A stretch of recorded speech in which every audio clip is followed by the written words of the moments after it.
so it's coffee number 3, just after 9, I think.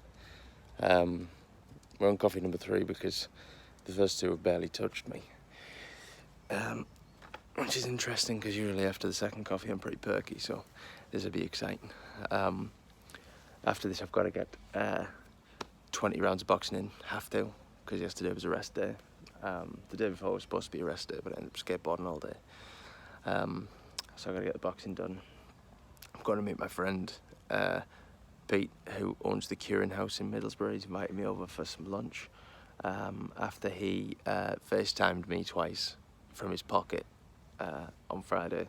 I don't really know what that was all about. He doesn't either. Maybe his phone was just telling him that he missed me.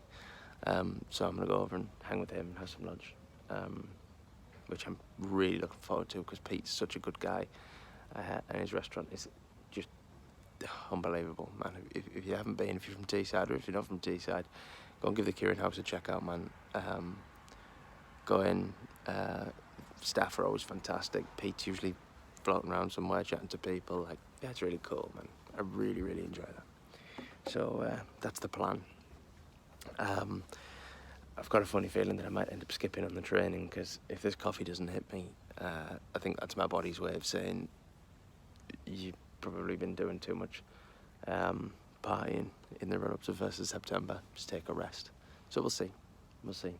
It's not long till then. I've just posted a couple of stories about a band called The Ghost of Borsellino. My friend Sean is part of the band. Unbelievable music. And I've just been listening to one of the songs, Consciousness, which was the first one that came out. It came out before the EP, I think, on a video on social media. Just the arrangement of the music is just unbelievable. So, I mean, they're so talented. So please go and check them out.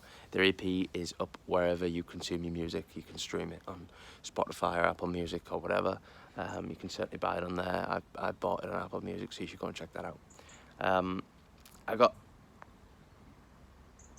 quite a bit of feedback yesterday on the video about price brackets on wine, £10 and £15, and if you just spend that extra £2 or £3 making it 12 or 13, you can find some real magic, and that's really where the magic starts, particularly in this country. That was pretty cool. I just want to roll that back slightly because that kind of also applies at the lower end as well. You know, so if you are spending a little amount, if you look at the prices that some of the supermarkets are selling wine at, the bigger ones, forget the new entrants, forget the German guys, just the traditional, you know, big supermarkets. Most of their wines are £5, £6, £7 and £8. They might have some other premiums that they're trying to sell for a little bit more. That I don't ever really go over 11. I don't think I've ever seen a wine. I don't look too often, but it's rare they go over 11. And there's some pricing psychology, retail psychology around that as well. And you know, the Three Bears syndrome and stuff. It's not necessarily reflective. The price in the retail store probably isn't reflective of the quality of the wine. It's probably the deal of the distribution, more likely at that level. It's not. I mean, price isn't always indicative of the quality of the wine either, because you buy it straight from the winemaker, it might be overvalued. But yeah, just pay attention where they're you know, 5, 6, 7, 8, and maybe £9, and then see the difference.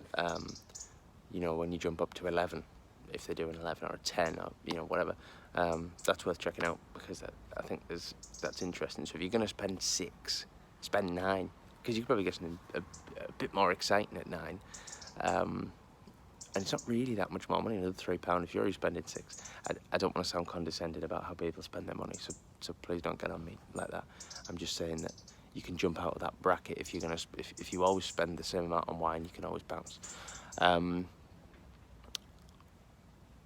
please don't, if I'm wrong, let me know, but be nice. Like, there might be they might sell more wines for more expensive prices. Like, I don't monitor Tesco's wine price, or whoever, so don't get on my case about shit like that.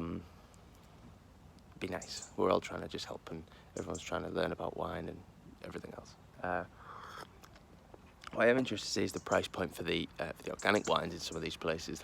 That's pretty interesting. They're pitching the organic wine at an interesting level, and I'm interested in how much of it some of these big box stores are buying.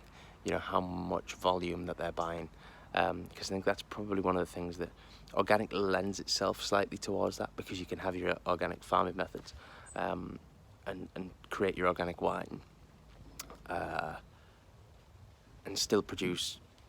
Probably, I assume, I'm not an expert, but probably still a fair amount of wine in comparison.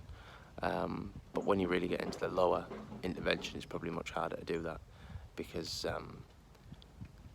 of the way the wine's made and the way that, you know, the levels are, particularly with sulfites, and how much you're going to put in when transferring in oxygen, getting in and ruining the wine. So that's kind of exciting to see how that pans out. But good on everyone for selling organic wine, man. I don't hate on anyone selling organic wine. I just want everyone to have a better wine experience. And once you've done it, once you've had organic, I think the difference. I asked a friend yesterday if she'll taste some organic wines straight from the supermarket for me. I'm biased to an extent. She isn't, because she isn't that big a wine. Wine is her go-to, but she maybe drinks once every 2 months, and it's always wine.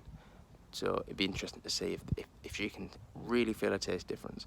I'd be interested to see that. We might try and get it on, you know, some kind of social media. So that was a bit more educational than entertainment. Look at this wasp hanging out with me. It's gone. Yeah, there's a bit more education in there than entertainment today. So that feels a bit odd. I feel like I should say something silly or funny to bring it back to normal, but I'm not going to. I don't think. I'm just going to leave you with that. Have a good day, everybody. If you're back at work as well.